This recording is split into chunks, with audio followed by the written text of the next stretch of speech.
Welcome to class and test photosynthesis. My new chapter for NEET is photosynthesis in higher plants. Higher plants में photosynthesis की प्रक्रिया कैसे कैसे होती है, चलो इसे देखते हैं. All animals including human beings depend on plants for their requirement of food. सभी लोग जानते हैं. Green plants can synthesize the food they need, but all other organisms depend on them for their needs. Green plants carry out photosynthesis. Okay. It is a physico-chemical process. और कैसा process है? तो physico-chemical process. Photosynthesis is a physico-chemical process by which they use the light energy to manufacture organic compounds. ये क्या करते हैं? Light energy का use करते हैं और मैन्युफैक्चर करते हैं कैसे कंपाउंड्स? तो नॉट इनऑर्गेनिक, ऑर्गेनिक कंपाउंड्स. किसकी मदद से? लाइट एनर्जी की मदद से, यानी सन रे की मदद से. Photosynthesis is the process by which all green plants, some bacteria and some protists, Euglena, use the energy from sunlight to produce sugar, which through cellular respiration produce ATP, the fuel used by all living organisms. Photosynthesis की process है, यह green plants और कुछ bacteria के द्वारा show होता है. कुछ प्रोटिस्ट्स हैं, यूग्लिना, वो भी शो करते हैं. ओके. और ये क्या करते हैं? सनलाइट का उपयोग करते हैं और उसके बाद सेलुलर रेस्पिरेशन से प्रोड्यूस होता है एटीपी, उसका फ्यूल का यूज करके और बनाते हैं क्या? शुगर बनाते हैं. और photosynthesis is an important phenomenon due to the following two reasons. एक बहुत ही इंपॉर्टेंट फेनोमेनन है जिससे कि सारी धरा चलती है, सारी अर्थ को न्यूट्रिशन, फूड मिलता है. It is the primary source of all food on the earth. Primary source of food जो है वह हमारा फोटोसिंथेसिस ही है. It is also responsible for the release of oxygen. और वातावरण में जो ऑक्सीजन की मात्रा है उसका भी उत्तरदायित्व फोटोसिंथेसिस पर ही है, into the atmosphere by green plants. Landmarks in discovery of photosynthesis. चलिए अब उन लोगों को याद किया जाए जिन्होंने कि फोटोसिंथेसिस को डिस्कवरी में एक अच्छा खासा काम किया है. इसमें सबसे पहला तो कंट्रीब्यूशन आता है जोसेफ प्रिस्टले का. Joseph Presley performed a series of experiments in 1770. They revelled about the essentiality of air in the growth of green plants. जिन्होंने बताया कि हवा जो है, एयर जो है, वो आपको जो जरूरी एयर है वह ग्रीन प्लांट्स के द्वारा ही बनाया जाता है. लाइफ के लिए जो एयर जरूरी है वो किसके द्वारा आता है? ग्रीन प्लांट्स के द्वारा. यह किसने कहा? जोसेफ प्रिस्टले ने. उन्होंने क्या किया? छोटा सा एक्सपेरिमेंट किया. एक जार लिया, जार में कैंडल जला दिया और एक चूहे को रख दिया. थोड़े देर बाद देखा कि चूहा मर गया है ना. He observed that a burning candle or a respiring mouse, एक burning candle और एक respiring mouse को लिया in a closed space, that is bell jar, soon gets extinguished and died due to suffocation respectively. थोड़ी ही देर बाद देखा कि चूहा छटपटाने लगा, सफोकेशन फील करने लगा. Because burning candle and animal that breathe the air soon get damage. क्योंकि यह बर्निंग कैंडल भी सारे जो फ्रेश एयर थे, जो इसेंशियल एयर थे, उसे खा गया और यह माउस भी खा गया. तो दोनों का दोनों स्वाहा भी हो गया. उसके बाद उन्होंने क्या किया? On the other hand, after placing a mint plant, एक मिंट प्लांट भी फिर उसके बाद लाया और मिंट प्लांट डाला, एक कैंडल लाया और एक चूहा फिर पकड़ के लाया और उसे एक जार में डाल दिया. In the bell jar along with the burning candle and mouse, he observed that mouse stayed alive. तो देखा क्या कि अब माउस नहीं मर रहा है, माउस जीवित है। तब उन्होंने सोचा, ओ जो एयर चाहिए वो एयर दे कौन रहा है, यह mint plant. And also the candle continued to burn for a longer time, और कैंडल भी एक लंबे समय तक जलता रह गया।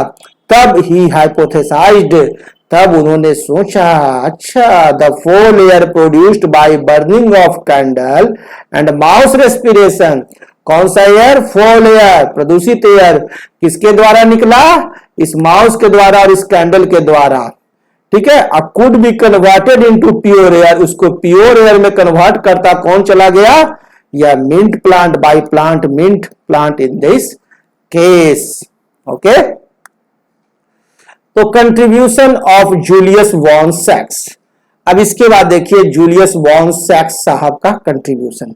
जूलियस वॉन सैक्स with his experiments in 1854 provided evidence that glucose is produced when plants grows, which is usually stored as a starch। उन्होंने कहा क्या, जूलियस वॉन सैक्स साहब ने क्या कहा 1854 में, कि glucose is produced, glucose produced होता है when plant grows, जब प्लांट ग्रोज होता है, which is usually stored as a starch, और उसे प्लांट्स जो हैं किसी को ग्रो करते बनाते हैं, ग्लूकोज बनाते हैं और स्टोर करते हैं स्टार्च के रूप में, है ना। यह बात कहने वाले कौन हो गए, जूलियस वॉन सैक्स। He later showed that a green substance, that is chlorophyll, is found to be located in a special body called chloroplast in plants। और इन्होंने ही बाद में कहा कि क्लोरोफिल जो है वह पाया जाता है ना, is found to be located in special bodies, एक स्पेशल बॉडीज में क्लोरोफिल पाया जाता है जिसको कि कहते हैं क्लोरोप्लास्ट। और यह क्लोरोप्लास्ट कहा इन्होंने इन प्लांट से, ये बात किसने कहा, जूलियस वॉन सैक्स साहब ने। और इस आधार पर उन्होंने कंक्लूजन निकाला, he came to the conclusion that green parts are the place in the plants where production of glucose। और इस आधार पर उन्होंने कहा कि प्लांट में ग्रीन पार्ट्स क्या करते हैं, ग्लूकोज का प्रोडक्शन करते हैं, takes place at the same, gets converted in the form of starch for storage, और उस ग्लूकोज को फिर वो स्टार्च के रूप में स्टोर करते हैं। ये बात कहने वाले साइंटिस्ट का नाम है जूलियस वॉन सैक्स। अब देखिए कंट्रीब्यूशन ऑफ टी.डब्ल्यू. इंगलमैन। अब टी.डब्ल्यू. इंगलमैन साहब का कंट्रीब्यूशन देखिए। T W. Engelmann performed an interesting experiment with green alga Cladophora. T W. Engelmann साहब खेलना शुरू किए किसके साथ, ग्रीन एल्गा क्लैडोफोरा के साथ। किसके साथ खेले, green alga Cladophora. He splitted light into a spectral components by using prism. He then illuminated the alga placed in a suspension of aerobic bacterium Rhodospirillum. He noticed that the accumulation of bacteria was mainly in the region of the blue and red light of the split spectrum।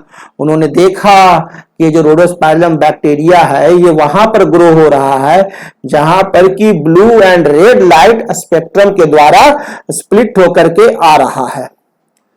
The key features of the process of photosynthesis were known by the middle of the 19th century, which detailed that plants acquire light energy harvested from sunlight for the formation of carbon dioxide, food from carbon dioxide and water।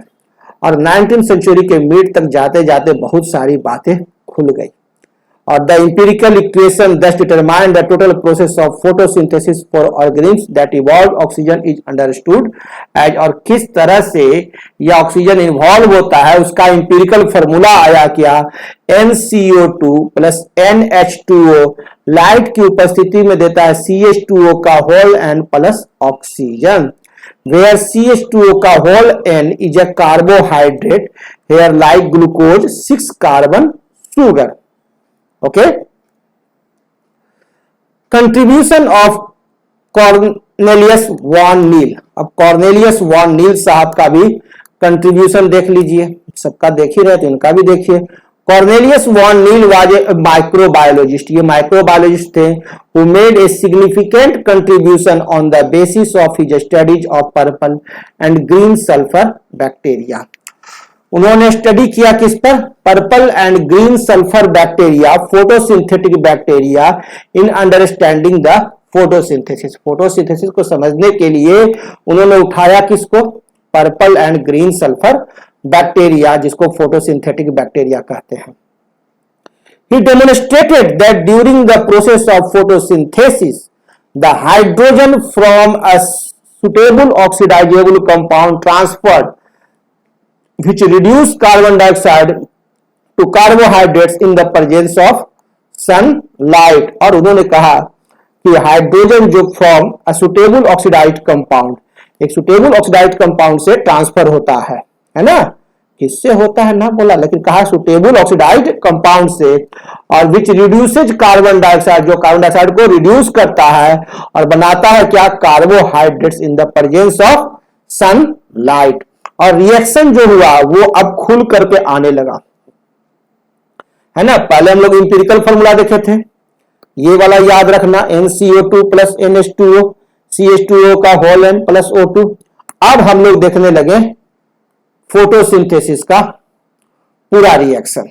6CO2 plus 12H2O, 6 molecule carbon dioxide का 12 molecule के water के साथ light की उपस्थिति में, है ना, C6H12O6 carbohydrate बनाता है, प्लस 6H2O प्लस 6O2। तो ये केमिकल इक्वेशन आपको याद रखना है। Contribution of Cornelius van Niel. The experiments conducted by von Neil has revealed that there exist two types of photosynthesis। तो कॉर्नेलियस वॉन नील साहब ने कहा कि दो प्रकार का फोटोसिंथेसिस होता है, एक होता है ऑक्सीजेनिक फोटोसिंथेसिस और दूसरा होता है non oxygenic photosynthesis. Oxygenic photosynthesis occurs in cyanobacterium, Oscillatoria। In this, water in the electron donor and oxygen is evolve. ये जो होता है देखा गया है साइनोबैक्टीरियम में और ऑसिलेटोरिया में। ये कौन कहे? कॉर्नेलियस वॉन नील। और उन्होंने ये भी कहा कि वाटर यहां इलेक्ट्रॉन डोनर होता है और ऑक्सीजन इवॉल्व होता है।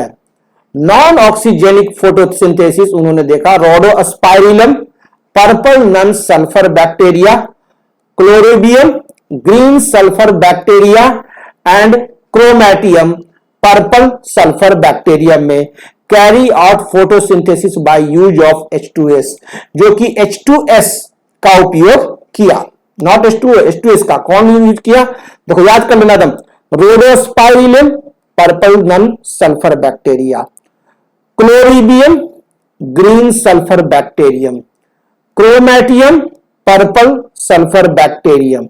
ये क्या यूज किया? H2S, not H2O। It is the electron donor for them, और इलेक्ट्रॉन डोनर के लिए यहां यूज हुआ कौन? H2S। Here oxygen is not evolve, और यहां ऑक्सीजन इवॉल्व नहीं होता है। Instead sulphur is the by product, और ऑक्सीजन के जगह पर यहां सल्फर बाई प्रोडक्ट है, not oxygen. What is the by product? Sulphur.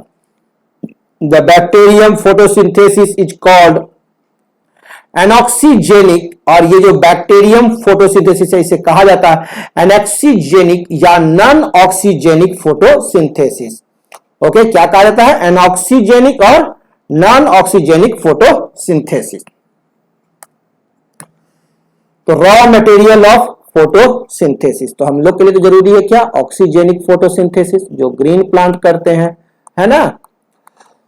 तो ये जो रॉ मटेरियल जो फोटोसिंथेसिस के लिए है वो 4 है, 4 है। Number 1 light, number 2 carbon dioxide, number 3 chlorophyll, green pigment of leaf and number 4 water.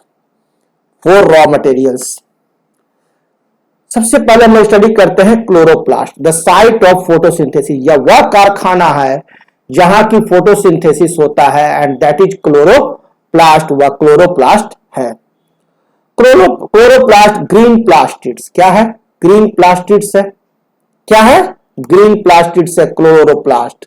Plastid है और ग्रीन है, साइट ऑफ फोटोसिंथेसिस, फोटोसिंथेसिस का साइट है, और help in synthesis of organic food, organic food को हेल्प सिंथेसिस करता है। abundantly present in the mesophyll cells of the leaves, और यह बहुतायत मात्रा में मौजूद होता है कहां, मेजोफिल सेल्स में। किसके मेजोफिल सेल्स के, लीव्स के मेजोफिल सेल्स में मौजूद होते हैं। और it is double membrane bound, double membrane bound होते हैं, डीएनए पाया जाता है एंड राइबोसोम, डीएनए और राइबोसोम भी इसमें पाए जाते हैं। किसमें, क्लोरोप्लास्ट में। Containing semi autonomous cell organelle, और इसे बनाते हैं सेमी ऑटोनोमस सेल ऑर्गेनेल। किसे, क्लोरोप्लास्ट को। Internally a chloroplast contains proteinaceous matrix और फ्लूइड कॉल्ड स्ट्रोमा, और क्लोरोप्लास्ट के अंदर में पानी नहीं, प्रोटीनेशियस मैट्रिक्स फ्लूइड होता है। ठीक है ना, कैसा फ्लूइड होता है, खाली पानी नहीं, प्रोटीनेशियस मैट्रिक्स फ्लूइड होता है, जिसे भी कहते हैं स्ट्रोमा। एक ऐसा गाढ़ा फ्लूइड होता है जो प्रोटीन से भरा हुआ होता है, जिसे कहते हैं स्ट्रोमा। और द मेम्ब्रेन सिस्टम, और जो घेरे हुए रहता है, इसके जो बाउंड्री होती है उसे कहते हैं मेम्ब्रेन सिस्टम, कॉल्ड लेमिलाई और थाइलाक्वाइड्स, और इसके मेम्ब्रेन सिस्टम को कहते हैं लेमिलाई और थाइलाक्वाइड्स। At some places, कुछ जगहों पर the thylakoids get aggregated to form stacks of discs, और कुछ जगहों पर थाइलाक्वाइड्स जो है वह एक बोड़ी के ऊपर दूसरा बोड़ी, दूसरा के तीसरा, तीसरा चौथा, ऐसे बैठा रहेगा, जिसको कहते हैं स्टैक्स ऑफ डिस्क्स बनाता है, जिसको कि कहते हैं हम लोग ग्रैना, और उसका नाम देते हैं ग्रैना। अब देखो, ये आपका क्लोरोप्लास्ट है, यहां आपका एक सेल है, और इस सेल में रहता है क्या, क्लोरोप्लास्ट। ये देखो सेल में है ये क्लोरोप्लास्ट। अब ये जो क्लोरोप्लास्ट है, इसमें एक आउटर मेम्ब्रेन हो गया और एक इनर मेम्ब्रेन हो गया, यानी डबल मेम्ब्रेन हो गया, दो झिल्ली का बना हो गया, डबल मेम्ब्रेन, आउटर मेम्ब्रेन और इनर मेम्ब्रेन। और अंदर में जो गाढ़ा वाला प्रोटीनेशियस लिक्विड है उसे कहे हम लोग स्ट्रोमा, लेमिलाई, स्ट्रोमा। और ये लेमिलाई हो गया, स्ट्रोमा, लेमिलाई हो गया, नल्ली हो गया, स्ट्रोमा। ठीक है, ये हो गया thylakoid, this is the thylakoid. और इंटरमेम्ब्रेन स्पेस हो गए, यहां पर इंटरमेम्ब्रेन स्पेस हो गए दोनों मेम्ब्रेन के बीच में। और ग्रैनम क्या हो गया, एक सिक्का के ऊपर दूसरा सिक्का, दूसरा सिक्का के ऊपर तीसरा सिक्का, तीसरे के ऊपर चौथा सिक्का, माने थाइलाक्वाइड हो गया सिक्का, एक सिक्का के ऊपर दो सिक्का, सिक्का के पूरा सेट है ना, ऐसे रखा हुआ, इस तरह से सिक्का के ऊपर सिक्का रखा हुआ, उसको कह दिया क्या, ग्रैनम, यानी ग्रुप ऑफ थाइलाक्वाइड्स, स्टैक ऑफ थाइलाक्वाइड्स था, बोड़ी के ऊपर बोड़ी को हम लोग कहते हैं क्या, ग्रैनम। क्लियर हो गया कि थाइलाक्वाइड क्या है, ग्रैनम क्या है। अब पूरा ये जो स्ट्रक्चर है, इस पूरे स्ट्रक्चर को कहते हैं क्या, क्लोरोप्लास्ट। ये हो गया क्लोरोप्लास्ट। क्लियर है, इसमें डीएनए भी पाया जाता है, राइबोसोम भी पाया जाता है।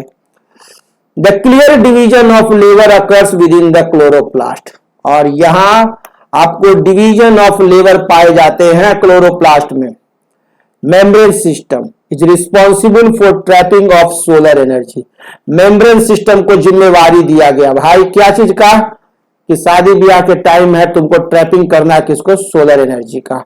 And synthesis of ATP and NADPH, यानी तुम जनरेटर का काम करेगा, है ना, सोलर जनरेटर का काम करेगा, पकड़ेगा, ट्रैपिंग करेगा, पकड़ेगा सोलर एनर्जी को, ठीक है। और एटीपी और एनएडीपीएच का सिंथेसिस करेगा, किसका किसका करेगा, एटीपी और एनएडीपीएच का करेगा, क्या, ट्रैपिंग करेगा सोलर एनर्जी का। जाल बिछैले है, फोटोकेमिकल फेज जिसे कि कहते हैं हम लोग फोटोकेमिकल फेज, कहां होता है, क्लोरोप्लास्ट के मेम्ब्रेन सिस्टम में। आउटर मेम्ब्रेन और इनर मेम्ब्रेन हुआ ना, दैट इज मेम्ब्रेन सिस्टम। और स्ट्रोमा हैज एंजाइम्स, और उसके अंदर में जो स्ट्रोमा है, प्रोटीनेशियस मैट्रिक्स जो है, दैट इज स्ट्रोमा के पास क्या होता है, enzymes which are responsible for the reduction of carbon dioxide, जो कार्बन डाइऑक्साइड क्या करेगा, रिडक्शन करेगा। कहां होता है, स्ट्रोमा में। किसमें करेगा, इनटू कार्बोहाइड्रेट्स, कार्बोहाइड्रेट्स में, एंड फॉर्मेशन ऑफ सुगर्स, और सुगर का फॉर्मेशन होता है। The pigments involve in the process of photosynthesis are called photosynthetic pigment, और वह पिगमेंट्स है ना, जो कि फोटोसिंथेसिस के लिए रिस्पॉन्सिबल है, उसे कहते हैं photosynthetic pigments. These pigments provide different shades of green in the leaves in different plants or in the leaves of same plant। और यही फोटोसिंथेटिक पिगमेंट्स है जो अलग अलग जो शेड्स होता है, ठीक है ना, जैसे ग्रीन होता है लीव्स में, उसके लिए रिस्पॉन्सिबल भी होता है। These pigments can easily be separated out by chematographic technique, और इस पिगमेंट्स को हम लोग आसानी से सेपरेट कर सकते हैं, उस टेक्निक को कहते हैं कीमेटोग्राफिक टेक्निक या पेपर क्रोमेटोग्राफी। तो कौन से टेक्निक के द्वारा पिगमेंट्स को सेपरेट किया जाता है वो आपको याद रखना है, that is chromatographic technique, paper chromatography. अब पिगमेंट्स इन्वॉल्व इन फोटोसिंथेसिस, अब कीमेटोग्राफी के द्वारा आप इन पिगमेंट्स को सेपरेट किए, तो जरा देखें कि कौन कौन है पिगमेंट जो है फोटोसिंथेसिस में इन्वॉल्व होता है, कैसे कैसे इन्वॉल्व लेता है। शादी में भाग लिया तो कैसे कैसे भाग लिया। On the basis of their significance the photosynthetic pigment are of two types. दो प्रकार के फोटोसिंथेटिक पिगमेंट्स होते हैं, एक जो होते हैं वो होते हैं प्राइमरी पिगमेंट्स और दूसरा होता है एसेसरी पिगमेंट्स। एक हो गया दूल्हा दुल्हन, पूरा ब्याह में भाग लेगा, और दूसरा हुआ बाराती। तो प्राइमरी पिगमेंट जो हो गया ये दूल्हा दुल्हन हो गया, पूरा ब्याह में भाग लेगा। एक्सेसरी पिगमेंट्स का हो गया बाराती, खाएगा पिएगा, बारात देखेगा, शादी ब्याह में मदद करेगा, है ना। The pigment forms the main molecule of photosystem. Main molecule जो फोटोसिस्टम का है वह होता है प्राइमरी पिगमेंट्स, और वो होता है क्लोरोफिल ए और chlorophyll B. Okay, chlorophyll A and B are primary pigments। Accessory pigments हो गया, these support the function of primary pigments। यह primary pigments को support करता है, क्या करता है, support करता है। and इसका एग्जाम्पल है xanthophylls and carotenoids। इसका एग्जाम्पल है xanthophylls और carotenoids। किसका, accessory pigments का। ओके तो दो पिगमेंट्स आप देख रहे हो। अब पिगमेंट्स इन्वॉल्व इन फोटोसिंथेसिस, अब जो पिगमेंट्स फोटोसिंथेसिस में इन्वॉल्व होते हैं तो दो प्रकार के हो गए, प्राइमरी और एसेसरी। और दोनों का एक उदाहरण देख लिया कि क्लोरोफिल ए बी दूल्हा दुल्हन, और xanthophylls और कैरोटीनॉइड्स क्या हो गया, एसेसरी पिगमेंट्स। अब चलिए अब हम लोग देखते हैं क्लोरोफिल ए, C55H72O5N4Mg। फॉर्मूला याद करना कड़ा है ना जी, चलो एक बार और सुन लो, याद हो जाएगा। C55H72O5N4Mg क्लोरोफिल ए का फॉर्मूला। क्लोरोफिल बी का फॉर्मूला C55H70, दो मॉलिक्यूल हाइड्रोजन का कम, O6 ऑक्सीजन एक एटम ज्यादा, सॉरी मॉलिक्यूल एटम, O6N4Mg। तो क्लोरोफिल बी का C55H70O6N4Mg, ये याद रखेगा। ओके, डायरी में नोट कर लेना इसको। दिस इज ब्राइट और ब्लू ग्रीन, यह ब्राइट होता है या ब्लू ग्रीन होता है इन द क्रोमैटोग्राम में। कैसा कलर का होता है, तो ब्राइट और ब्लू ग्रीन कलर का होता है ना क्रोमैटोग्राम में। It is known to be the chief plant pigment, यह चीफ प्लांट पिगमेंट है, एकदम दुल्हा है, पूरा बारात इसी के लिए सजा है। एसोसिएटेड विथ फोटोसिंथेसिस, जो फोटोसिंथेसिस से एसोसिएट रहता है। अगर दुल्हनिया जो रहती है, जो कैसे रहती है, this is yellow green in colour, यह येलो ग्रीन कलर की होती है। और xanthophylls जो होते हैं, बाराती सजते हैं कैसे, तो yellow in colour, this is yellow in colour. These pigments are oxidised carotenoids, ये कैसे होते हैं, ऑक्सीडाइज्ड कैरोटीनॉइड्स होते हैं। कौन, xanthophylls carotenoids. This is yellow to yellow orange in colour, या येलो से येलो ऑरेंज कलर के होते हैं। They are also known as antenna pigments, और इसे हम लोग एंटीना पिगमेंट्स भी कहते हैं। किसको कहते हैं एंटीना पिगमेंट्स, जब बैंड बाजा बजाता है वो कौन होता है, कैरोटीनॉइड्स, उसको क्या कहते हैं, एंटीना पिगमेंट। xanthophylls को क्या कहते हैं, ऑक्सीडाइज्ड कैरोटीनॉइड्स। कैरोटीनॉइड्स अलग है और xanthophylls ऑक्सीडाइज्ड कैरोटीनॉइड्स अलग है। कैरोटीनॉइड्स को तो हम लोग क्या कहते हैं, एंटीना पिगमेंट, या येलो ऑरेंज कलर का होता है। ओके, अब डिफरेंसेस देख लो क्लोरोफिल ए या क्लोरोफिल बी में। दुल्हा दुल्हन में तो अंतर रहेगा ही रहेगा, तो स्वाभाविक बात है। क्लोरोफिल ए जो है वो ब्लू ग्रीन कलर का है, तो क्लोरोफिल बी जो है येलो ग्रीन की है। ओके, क्लोरोफिल ए जो है प्राइमरी पिगमेंट है, तो क्लोरोफिल बी जो है एसेसरी पिगमेंट है। क्लोरोफिल ए के पास methyl group attach to third carbon होता है। क्या होता है? मिथाइल ग्रुप अटैच होता है टू थर्ड कार्बन। कौन?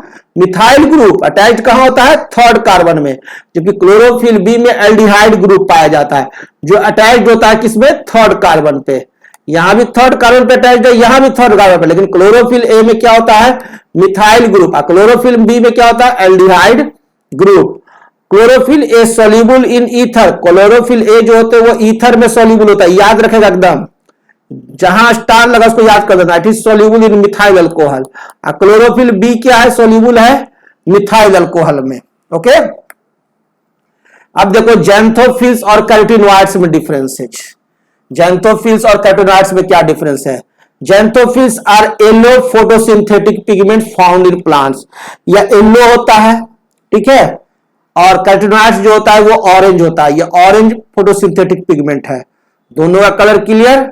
जैंथोफिल्स येलो कलर का, जैंथोफिल्स में वाई मौजूद है तो वाई से येलो। कैरोटीनॉइड्स में वाई नहीं है, ओ है, ठीक है ना, डबल ओ है, इसलिए ऑरेंज कलर का। जैंथोफिल्स तीन प्रकार के होते हैं, 3 काइंड्स ऑफ जैंथोफिल्स। एक होता है कैंथाजैंथिन, दूसरा होता है जियाजैंथिन और तीसरा होता है ल्यूटेन। 3 प्रकार के होते हैं जैंथोफिल्स। नंबर 1 हो गया कैंथाजैंथिन, नंबर 2 जियाजैंथिन, नंबर 3 ल्यूटेन। और कैरोटीनॉइड्स जो होते हैं वो 4 प्रकार के होते हैं। एक होता है ए कैरोटीन, दूसरा बी कैरोटीन, तीसरा लाइकोपीन और चौथा rhodopsin. Xanthophyls provide protection against excessive amount of light to chlorophyll। यह प्रोटेक्शन प्रोवाइड करता है जब लाइट एक्सेसिव मात्रा में मिलता है क्लोरोफिल को। क्लोरोफिल को ज्यादा लाइट मिलेगा, आंखें चौंधिया देगा, आंख फोड़ देगा, तो उससे बचाने के लिए इसके पास एगो स्पेशल तरह का चश्मा है। उस चश्मा को कहते हैं क्या? जैंथोफिल्स। Carotenoids protect plant by absorbing the energy of nascent oxygen produced during photosynthesis। और ये प्लांट को प्रोड्यूस्ड बचाता है कैसे? Energy of nascent oxygen produced. जो nascent oxygen produced, nascent oxygen के द्वारा जो एनर्जी प्रोड्यूस्ड होता है उसे एब्जॉर्ब कर लेगा और एब्जॉर्ब करके प्लांट को जलने से बचाता है। कौन? कैरोटीनॉइड्स। तो दोनों के 2 काम हो गए, ठीक है। एक अखिया बचाओ, एक दहिया बचाओ। तो अखिया बचाता है कौन? जैंथोफिल्स। और दहिया बचाता है कौन? कैरोटीनॉइड्स। कैसे बचाता है? नेसेंट ऑक्सीजन के द्वारा जो एनर्जी रिलीज होता है उसको एब्जॉर्ब करके कैरोटीनॉइड्स। तो यहां से भी क्वेश्चंस आते हैं। Chlorophyll is the most abundant plant pigment. Most abundant plant pigment कौन है? Chlorophyll. Found in plants in the world. It contains magnesium Mg2+ metal. और इसमें क्लोरोफिल में कौन सा मेटल पाया जाता है? Mg2+ पाए जाते हैं as its constituent. Chlorophyll A is found in all photosynthetic cells. और जितने भी फोटोसिंथेटिक सेल्स हैं सभी में क्लोरोफिल पाए जाते हैं। ओके, तो यहां तक रखते हैं, फिर नेक्स्ट क्लास में मिलते हैं। Thank you.